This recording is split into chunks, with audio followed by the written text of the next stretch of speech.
lahat malalaman. Hindi lang sa buong Metro at Mega Manila. Kasama na ang buong Pilipinas. Hahagupit na ang mga malalaking issue sa Ronda Pilipinas. Live na live sa DWIZ AM Metro at Mega Manila. Naka-live din sa DWIZ News FM Regional Stations. Naka-live din sa Radyo Ronda AM Radio sa Pilipinas. Live ding mapapanood sa Aliw 23 Free TV. At naka-live din sa lahat ng DWIZ Digital News accounts, Facebook, YouTube at DWIZ News website.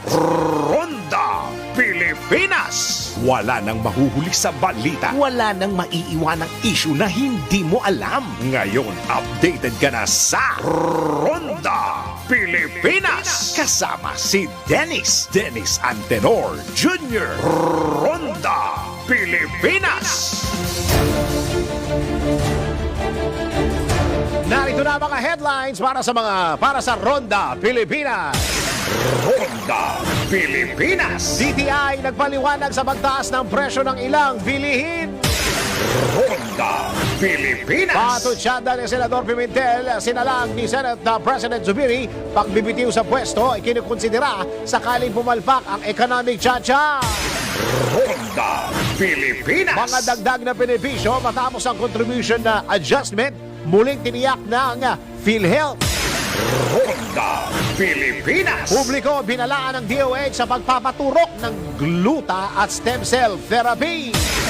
Ronda Pilipinas. Balita sa ibayong dagat, taggutom nararanasan sa Gaza Strip. Ronda Pilipinas. Balita, papalakasan tagig City Generals still undefeated sa NBL Chairman's Cup. Ronda Pilipinas. Showbiz, Piolo Pascual masaya sa pagkapanalo ni Cedric Juan ng Best Actor sa Metro Manila Film Festival. Ronda Pilipinas. At kinuha ng landlord ang gamit mo ng sapilitan. Naku, bawal ito. Ronda Pilipinas. At nakakatanggal nga ba ng stress ang paninigarilyo? Mamaya, let's prove it.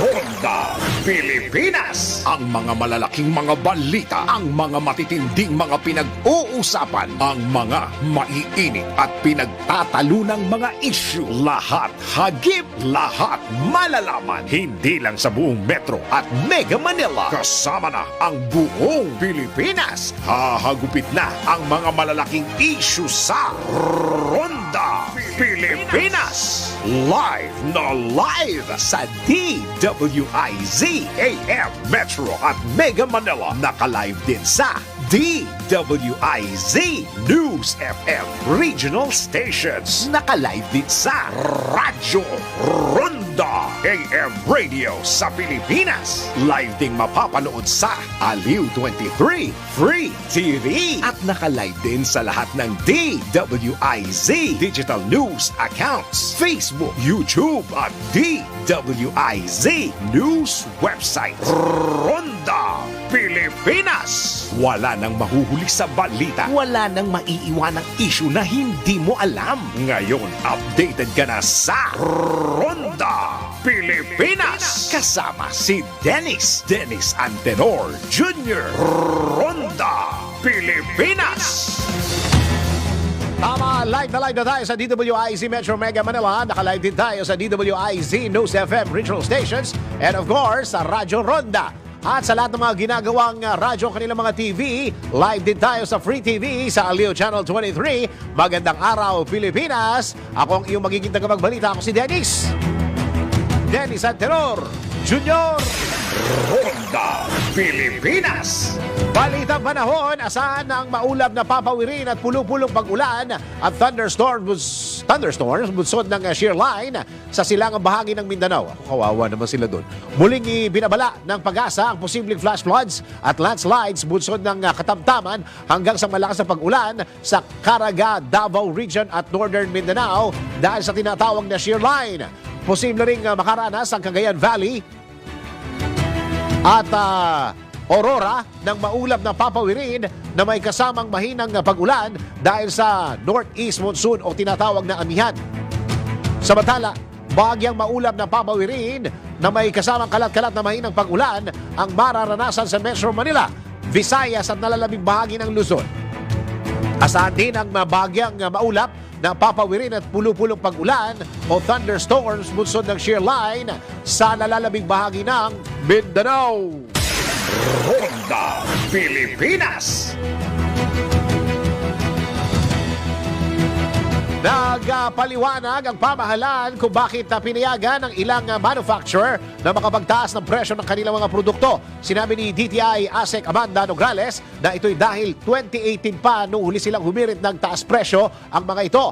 Anya, nakita nila na justified ang hinihinging taas presyo para sa 3 sa 9 na produkto sa ilalim ng kategoryang coffee powder. At kung titingnan na kung saan, halos pumapantay lamang ito sa halaga ng ibang brand sa parehong kategorya. Sinasabing kabilang sa mga dahilan ng manufacturer para sa hirit ng dagdag presyo ay ang tumataas na presyo ng raw materials na karamihan ay imported labor cost at yung tinatawag na packaging. Si Dennis Antenor Jr. Ronda Pilipinas. Samantala, tanggap po tayo ng report. Senate President Zubiri handa daw magbitiw sa pwesto sakaling may masingit ng political provision sa isinusulong nila na economic chacha. Alamin natin ang report ni Patrol 19 Sally Ortega Bueno. Ate Sally, go! Handang itaya o ilagay sa alanganin ni Senate President Juan Miguel Zubiri ang kanyang posisyon bilang leader ng Senado sa isinusulong nila na economic chacha. Ang kay Zubiri, handa siya magbitiw sa pwesto sakaling may magsingit na political provision sa sinusulong nila na pag-amyenda sa ilang economic provision ng Constitution. Ang pahayag na ito ni Zubiri ay para maibsan ang pangamba ng ilang mambabatas at ng publiko na posibleng magtangka na magsingit ng political provision kapag pinag-usapan na ang chacha. Giit ni Zubiri, halos lahat ng senador na kanyang nakakausap ay sang-ayon na limitado lang sa economic provision ang pag-amyenda sa saligang batas. Kaya wala anyang dapat ikatakot ang publiko sa economic chacha na isinusulong ng Senado sa pagbabalik ng session sa susunod na linggo. Ayon kay Zubiri, walang ibang motibo ang kanilang tatalakayin at target ipasa na economic chacha. Narito naghain si Zubiri kasama sina Senate President Pro Tempore Loren Legarda at Senator Sani Angara ng panukalang resolution of both houses number 6 kung saan pinadadagdagan ng mga katagang unless otherwise provided by law ang 3 economic provisions. Ito ay ang provision na nagtatakda ng limitasyon sa foreign investment, sa public services, sa educational institution at advertising companies. Ito sa Patrol Ate 19, Selly. Yes. Ay, ewan ko lang kung pwede kong pagkatiwalaan yun. Kasi may mga nagsasabi na mga eksperto pagka nabuksan na yan, magdidire-diretso daw eh. Kaya nga anything is possible kapag Oo nga. nag-usap ng chacha, di ba? Yes. Pero sabi kasi nila, ibang klaseng chacha itong gagawin nila at ina-action ni Senate President Zubiri na ito ay limitado lang doon sa 3 economic provision. Kaya nga doon sa kanilang isinabmit na resolution, identified lang yung 3 economic provision. So tingnan natin kung mapapangatawanan nila na malimit lang ito at tinatawag nga nilang itong economic chacha, ibig sabihin limited lang nakasentro sa mga economic provision at wala daw mahalo dito na political provision. So tingnan natin. Kasi kapag nagkataon, kilala natin, Senate President Zubiri, minsan na itong nagbitiw bilang senador, di ba? Sa bagay, totoo yan. No? Tama. Oo.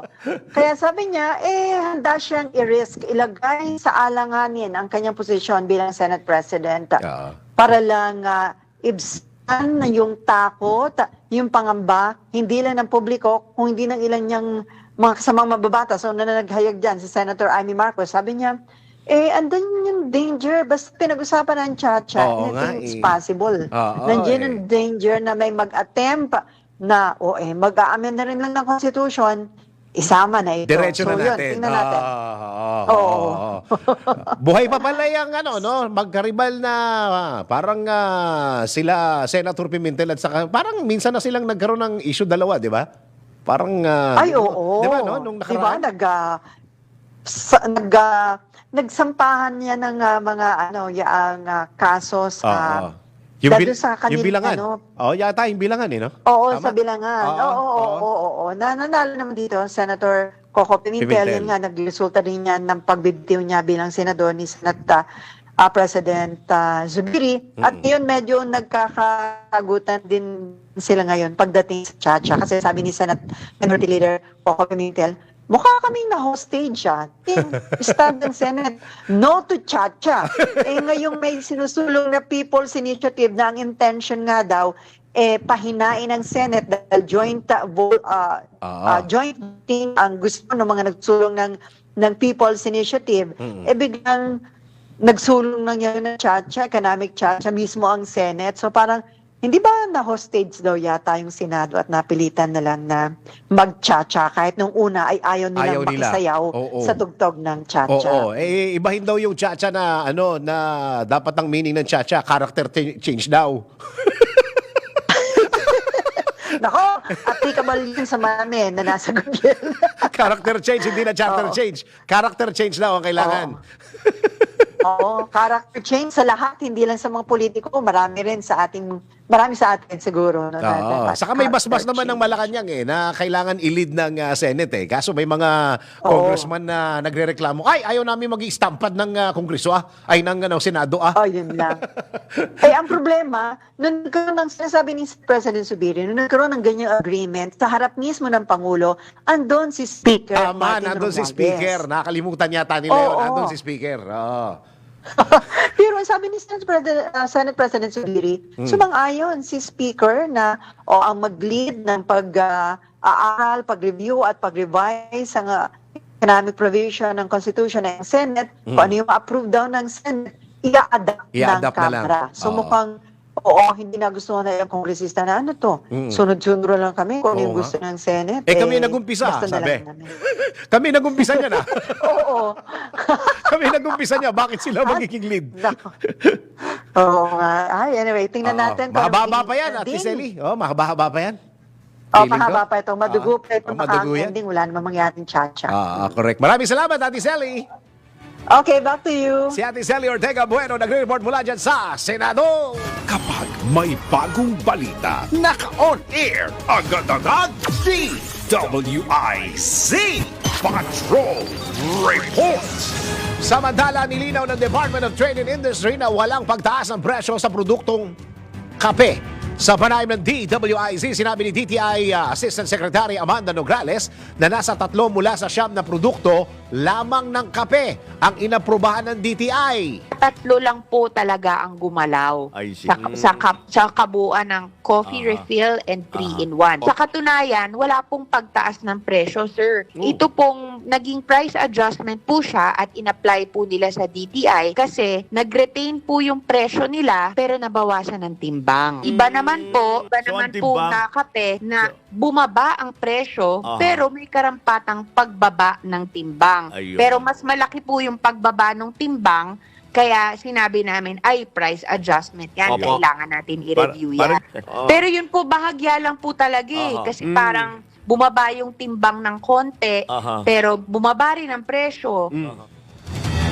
Ayan, mararamdaman nyo yan kasi pagtaas pa rin ang presyo yan dahil binawasan ng timbang Sinabi pa ni Nograles na ongoing pa ang pag-uusap ng mga manufacturers at nagkakaroon din ng computation sa mga prime commodities na kasama sa pending notices of price adjustments kung makatwiran ang inihirit ng mga itong pagtaas ng presyo ng kanilang produkto. Anya, hindi dapat ikabahala ng publiko ang price adjustment dahil hindi ito ilalabas ng sabay-sabay ng DTI. Meron pa pong nakabinbin sa amin na mga notices of price adjustment pero hindi pa po namin nagagalawan lahat kasi po ongoing pa po ang pakikipag-usap at pag-coordinate ng DTI sa mga manufacturers nitong mga produktong ito. So ngayong 2024, kung sakaling maaprubahan naman po yung pagtaas na hinihingi nilang price adjustment, hindi po natin ipagsasabay-sabayan.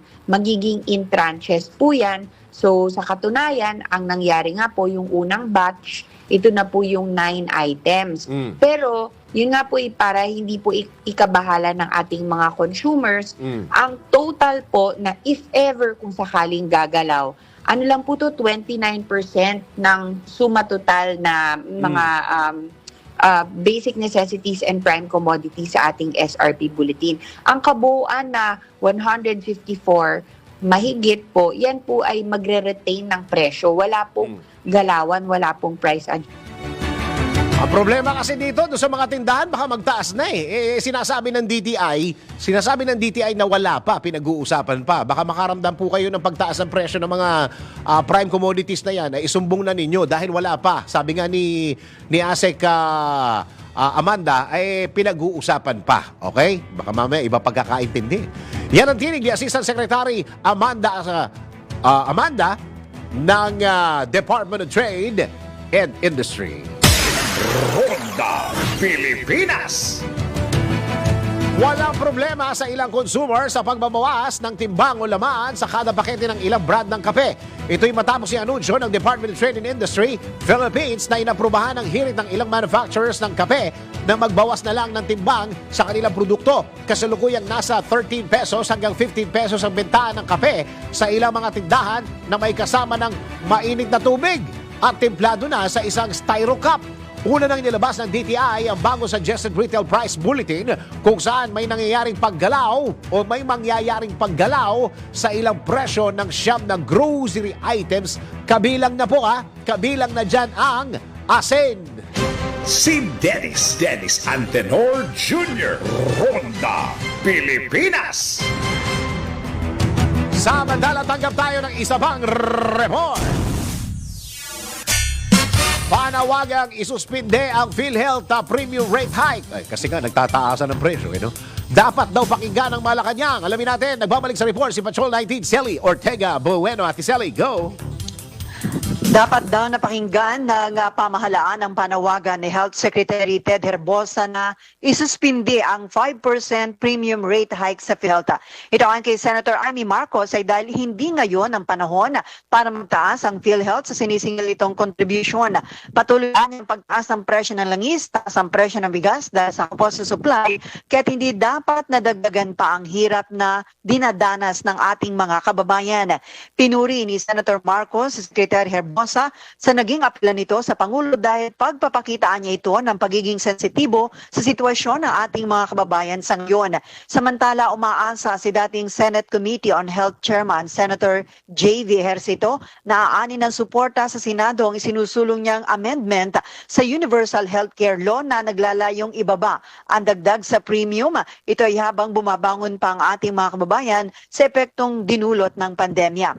Bilang principal sponsor ng Universal Healthcare Law, suportado ni Senator Ejercito ang apela ni Secretary Herbosa na isuspend muna ang 5% dagdag sa premium rate ng PhilHealth ngayong taon.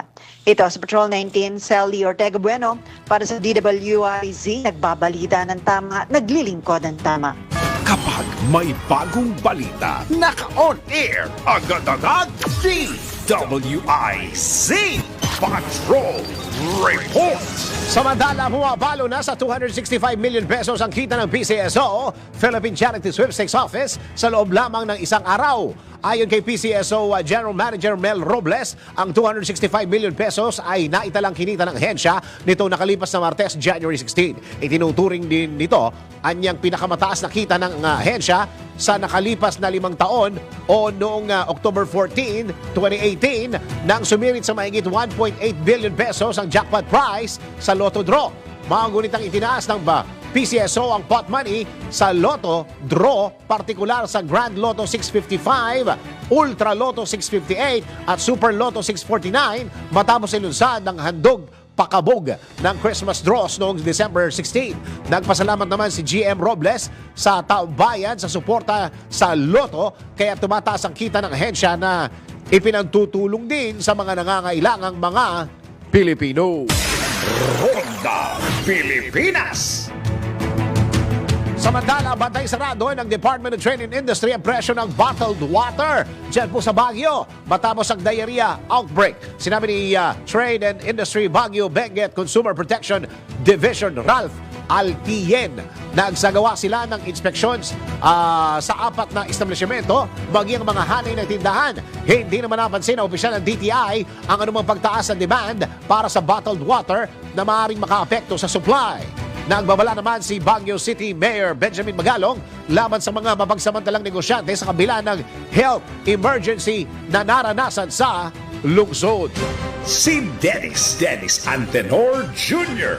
Ronda Pilipinas. Tayo po'y tumanggap ng isang report. Pasig River Urban Development Project patunay na walang imposible ayon kay Pangulong Marcos. Alamin natin ang report ni Patrol 13 Gilbert Perdes. Gilbert, go! Patunay ang Pasig River Urban Development Project sa mga taong nagsasabing wala ng pag-asa ang Ilog Pasig at isang testamento na walang imposible. Ang payag ay ginawa ni Pangulong Ferdinand Marcos Jr. matapos ng panungunahan ang pagbubukas sa isang bahagi ng Pasig River Bank sa likod ng Central Post Office sa lungsod ng Maynila. Aminado ang Pangulo na mahabang panahon ang gugugulin para matapos ang proyekto pero tiniyak na dahil sinimulan na ito ay tatapusin naman ito. Iginit ni PBBM na hindi nila ito ginagawa para sa kasalukuyang administrasyon kundi para sa mga susunod na henerasyon. Ayon kay Pangulong Marcos, ang proyektong ito ay isang ehemplo ng proyektong pakikinabangan ng mga susunod na salinlahi. Kapag nakumpleto, sinabi ng Pangulo na ang anak ng Pasig na tumutukoy sa kanyang sarili bilang matagal na nirahan sa may Ilog Pasig sa matagal na panahon ng panunungkulan ng kanyang ama ay lilisan sa pwesto ng may bagong ngiti at saya dahil ang ilog ay may sasalin ng maayos, malinis, maginhawa at masagana. Patrol 13, Gilbert Perdes para sa himpilang may todong lakas. DWIZ nagbabalita ng tama, naglilingkod ng tama. Kapag may bagong balita, naka-on air, agad-agad, DWIZ Patrol Report. Samantala, para sa ating NBI report, kinuha ng landlord mo ang gamit mo ng sapilitan. O doon sa mga nangungupahan, makinig kayo.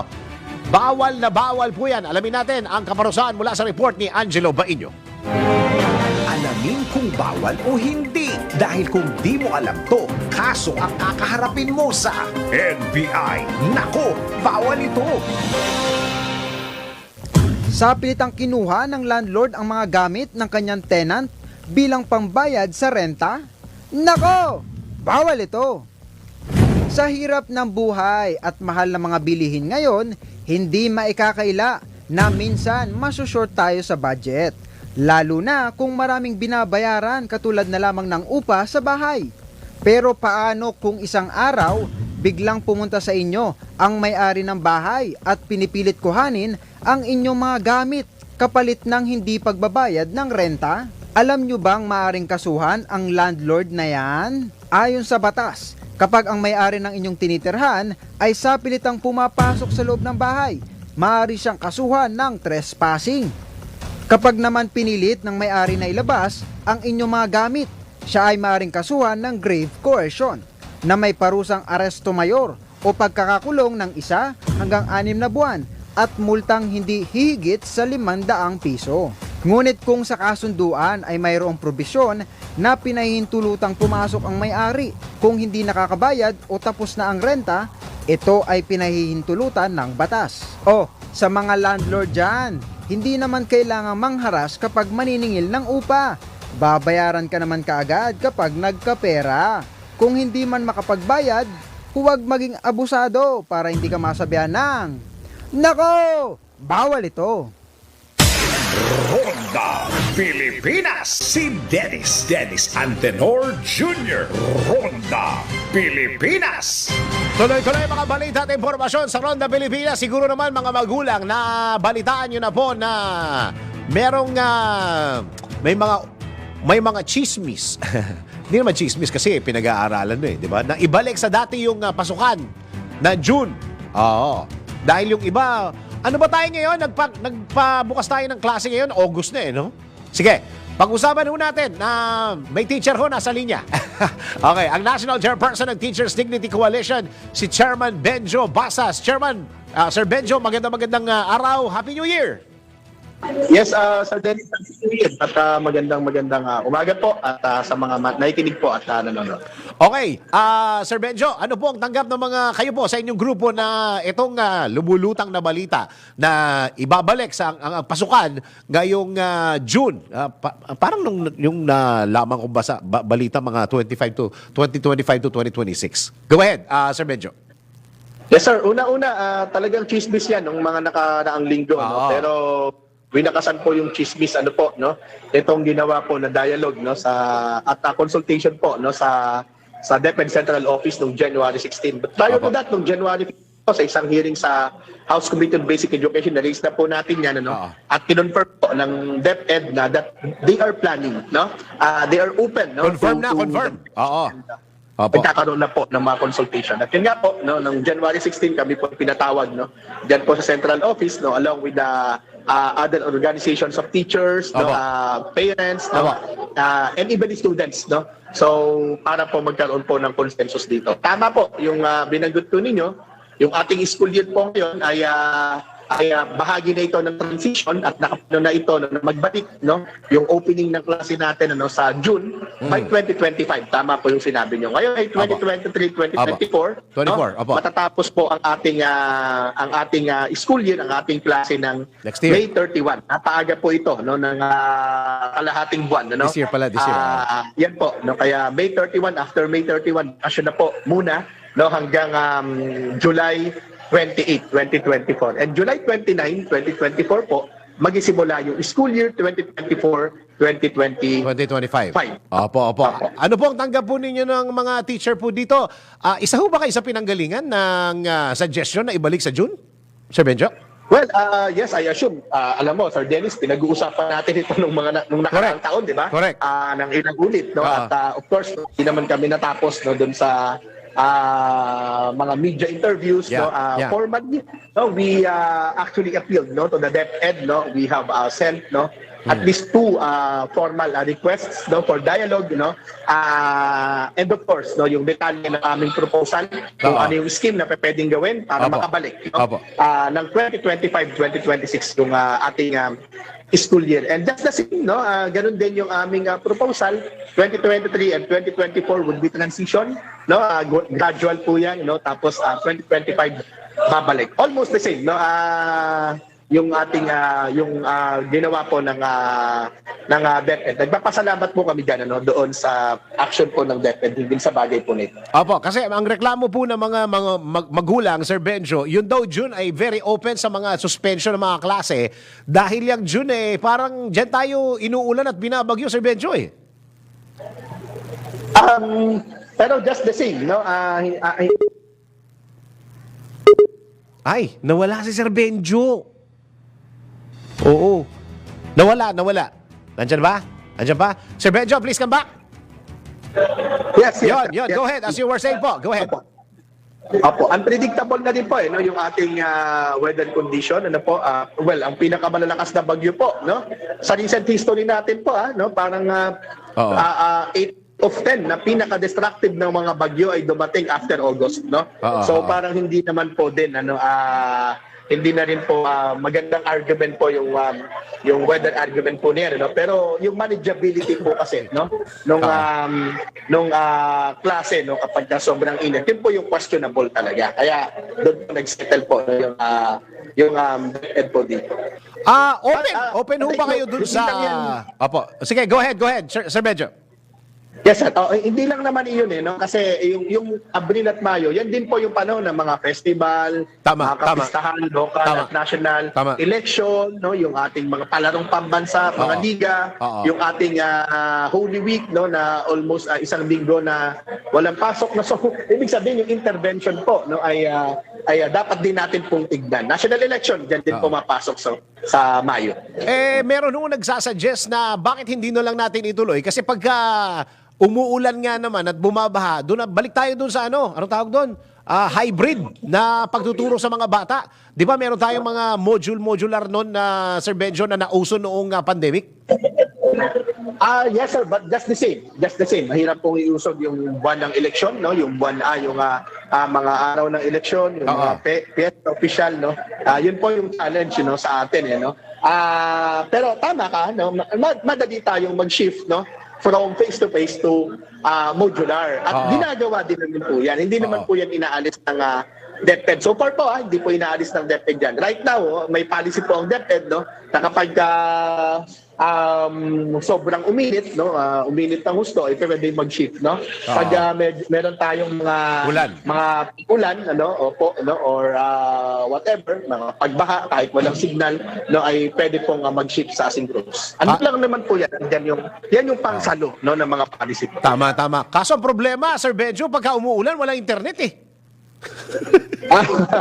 Yan yung isang problema rin naman po natin. No? But of course, no, yung asynchronous classes naman po, hindi naman po talaga yan online. No? Kasi in consideration din naman mayorya ng ating mga kababayan ay access no, ng internet. Kaya nga po tayo ay modular po. No? Mas marami po sa atin ay modular. Yung survey natin ginawa noong 2020, mas marami po ay modules, no? Hindi yung online. Oo. Kasi may mga nagsasabi din, ito ba talaga ang kailangan natin? Dahil meron tayong, ano yung survey, ano yung study noon na Sir Benjo na pinag-usapan din natin na medyo mahina yung reading comprehension ng mga kabataan? Yung PISA. Oo, yung PISA. Yung PISA. Oo, yung PISA. Oo. Ang sinasabi ho ng magulang, baka yan na lang ho ang dapat pagtuunan ng DepEd. Hindi yung pagpapalit-palit daw ng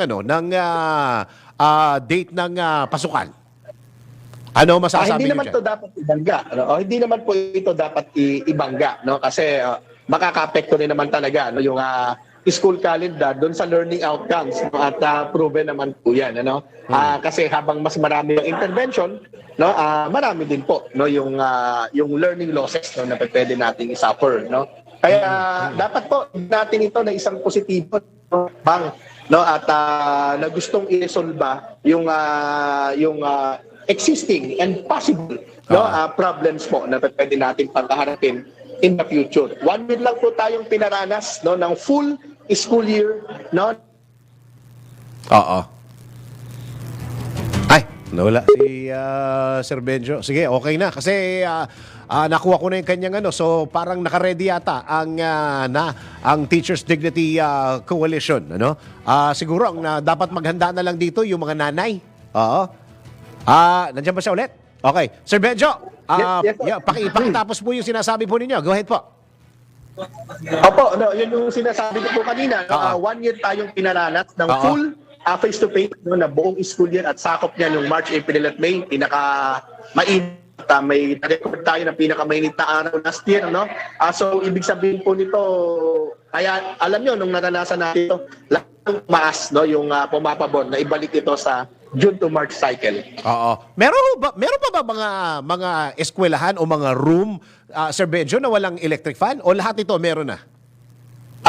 Hindi ko po kayang sabihin, ano, na meron at baka hindi ako makapagbigay, no, ng data. example. Pero maaari po 'yan, ano. In fact, sabi namin, kung matatandaan mo, Sir Dennis, no, sabi namin noon, kung meron namang aircon sa public schools, bakit hindi? Pero hindi po ganyan. Electric na hirap na hirap tayo i-provide, no, yung pakayang aircon. Ano po? Yun naman po yung sinasabi ho namin dito nung nakaraan pa po.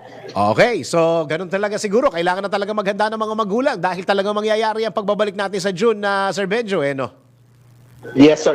Tama po. No, maganda, no, at para naman ito sa kapakanan ng kanilang mga anak. Tama. Sir Benjo, maraming salamat po sa oras na binigay niyo sa DWIZ po.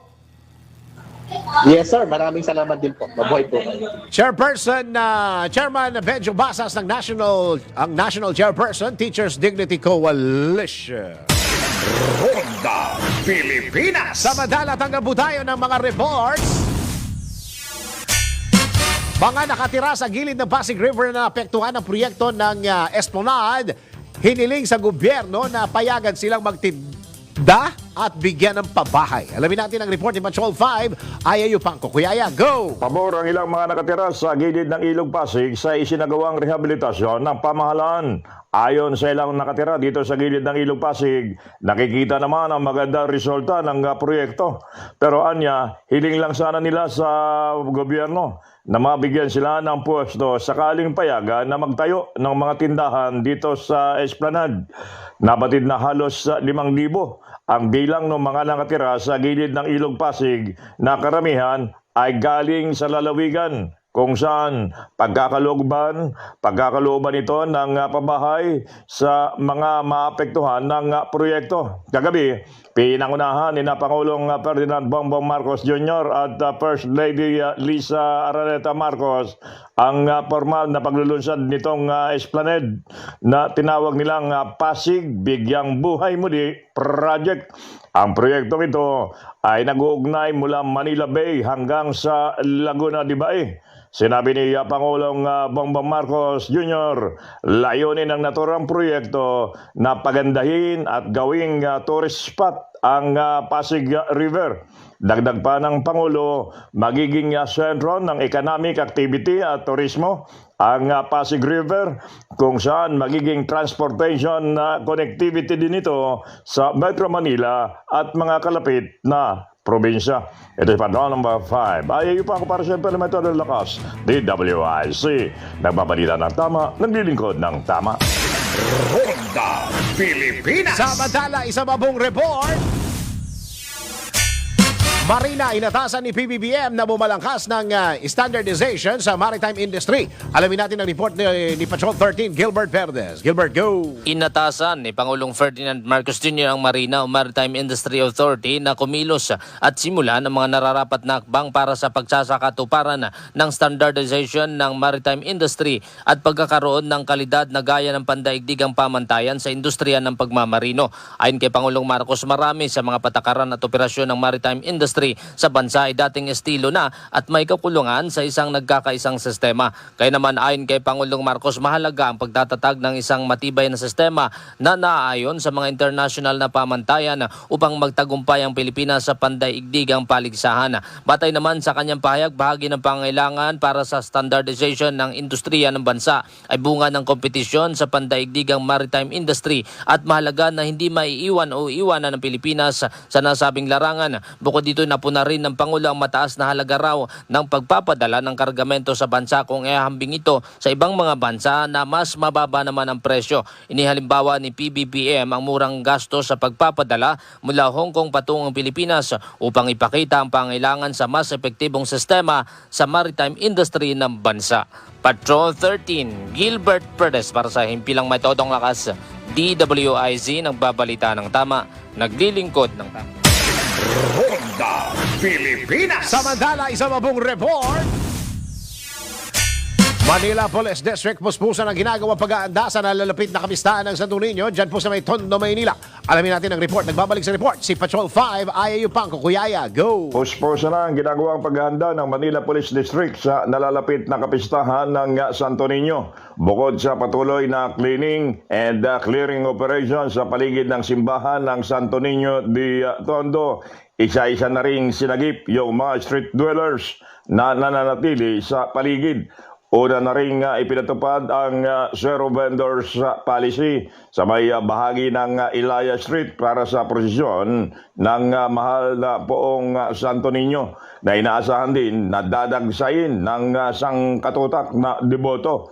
Naka-alerto at patuloy na magmomonitor ang Manila Police District sa isasagawang lakbayaw sa bisperas ng pista at ang pailaw naman sa madaling araw ng linggo. Magpapakalat din ng mga tauhan ng pulis sa iba pang bahagi ng Tondo para sa mga aktibidad na may kaugnayan sa naturang kapistahan.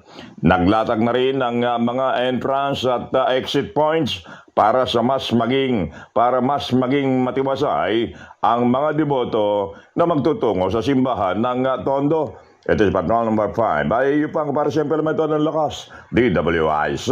Nagbabalita ng tama, naglilingkod ng tama.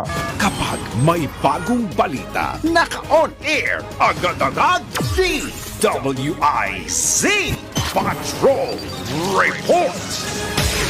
Ronda Pilipinas. Si Dennis Antenor Jr. Ronda Pilipinas.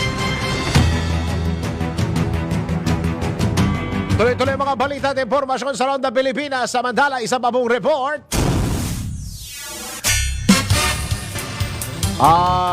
Romualdez. This is speaker siguro to. Speaker Romualdez. Nakipagpulong sa mga leader ng bansang Switzerland. Magbabalita si Patrol 11 Tina Nolasco. Tina! Nakipagpulong si House Speaker Martin Romualdez sa mga leader ng ibang bansa at nangungunang sovereign fund sa 2024 annual meeting ng World Economic Forum o WEF sa Davos, Switzerland. Sa inilabas na pahayag ng Kamara, nagbukas ng mga oportunidad, ugnayan at kolaborasyon ang pulong sa pangunguna ng House Speaker sa delegasyon ng Pilipinas sa aktibidad. Layunin ng WEF ngayong taon na makahikayat ng dagdag na foreign investment sa pamamagitan ng Maharlika Investment Fund para maipagpatuloy ang pag-angat ng ekonomiya at makalikha ng trabaho sa Pilipinas. Git naman ng leader ng Kamara, patotoo ang WEF sa magandang plataporma nito para sa kolaborasyon at pagtulungan na tugunan ang isyong pandaigdig. Ito si Patrol 11. Tina Nolasco para sa impilang may todong lakas DWIZ, nagbabalita ng tama, naglilingkod ng tama. Ronda Pilipinas. Isa pa pong report. Ano to? Live interview? Tama? Andiyan na ba?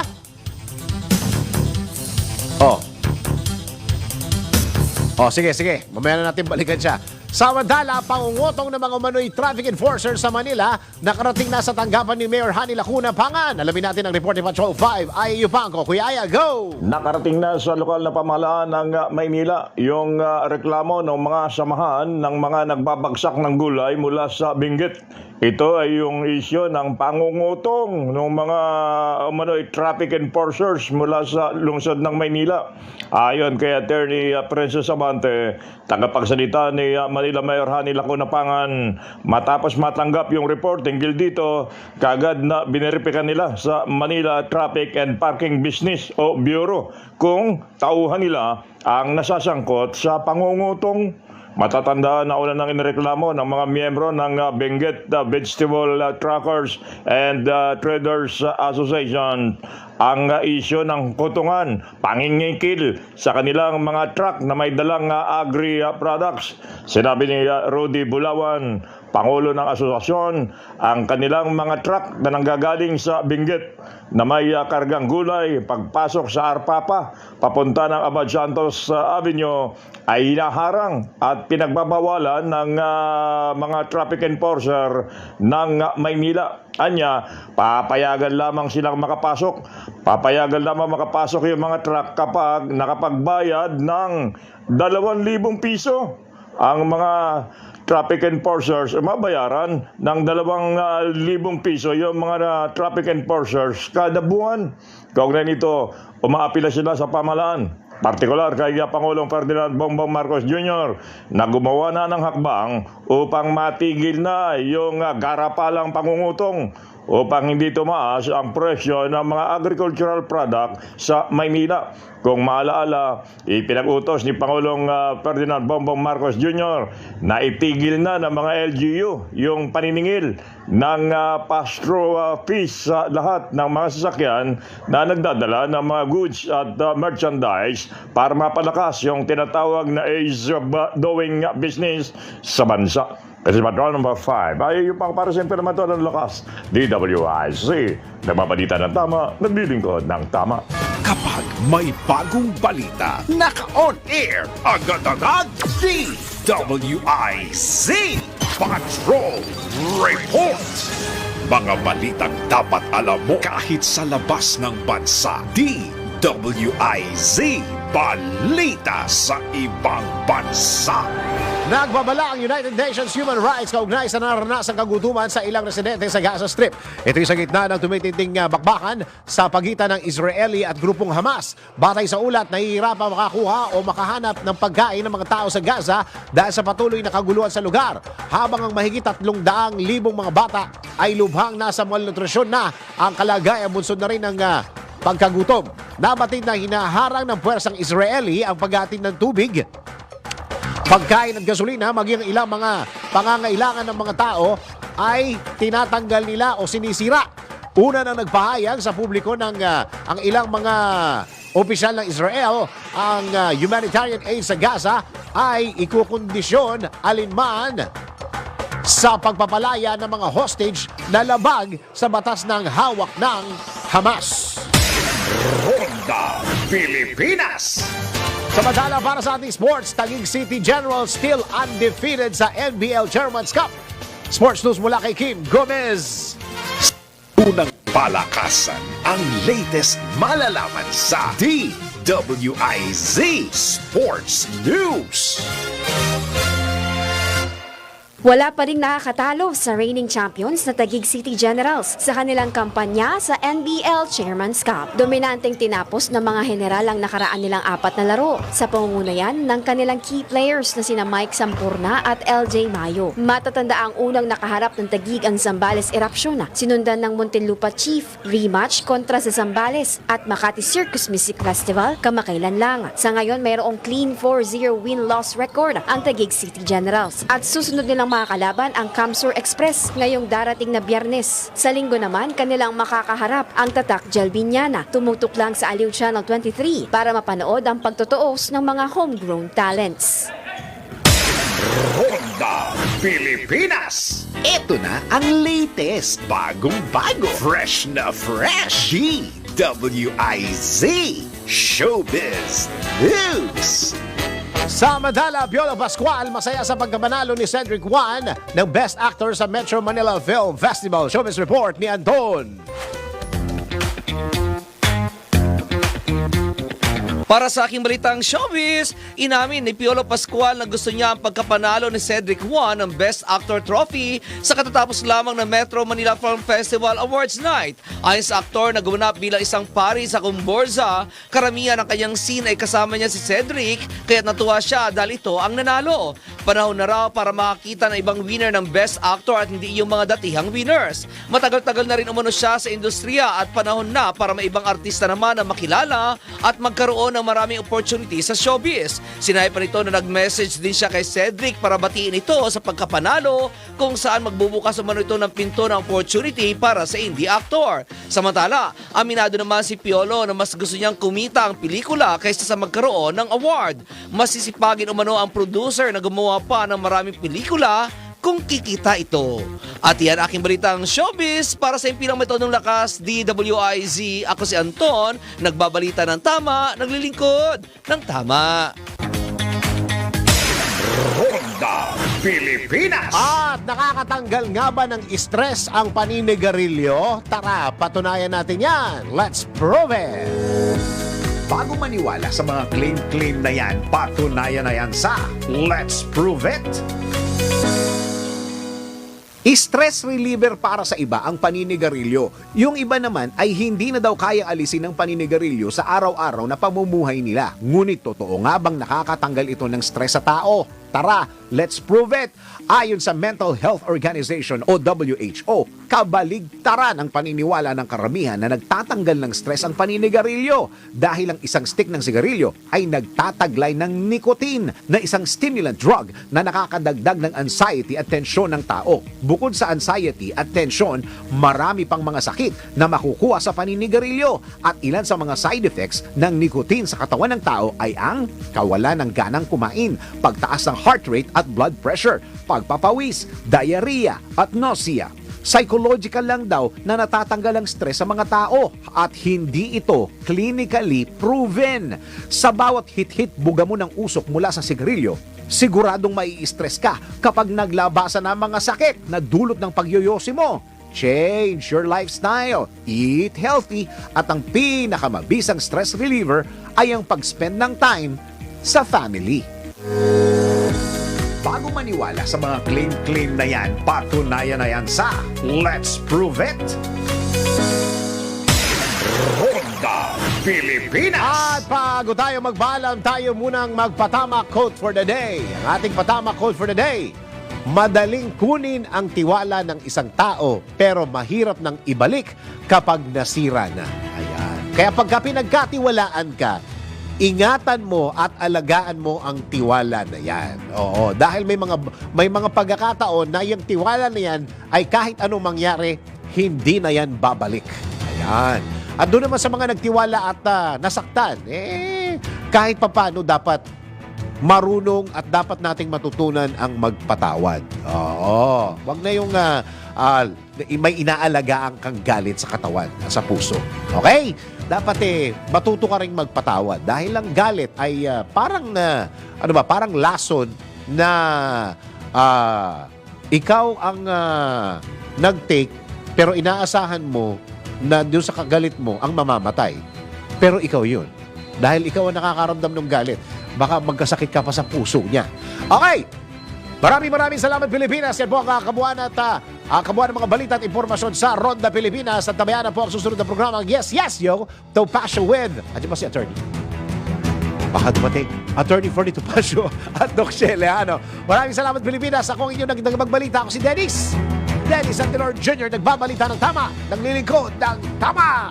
Ang mga malalaking mga balita, ang mga matitinding mga pinag-uusapan, ang mga maiinit at pinagtatalunang mga issue. Lahat hagip, lahat malalaman. Hindi lang sa buong Metro at Mega Manila. Kasama na ang buong Pilipinas. Hahagupit na ang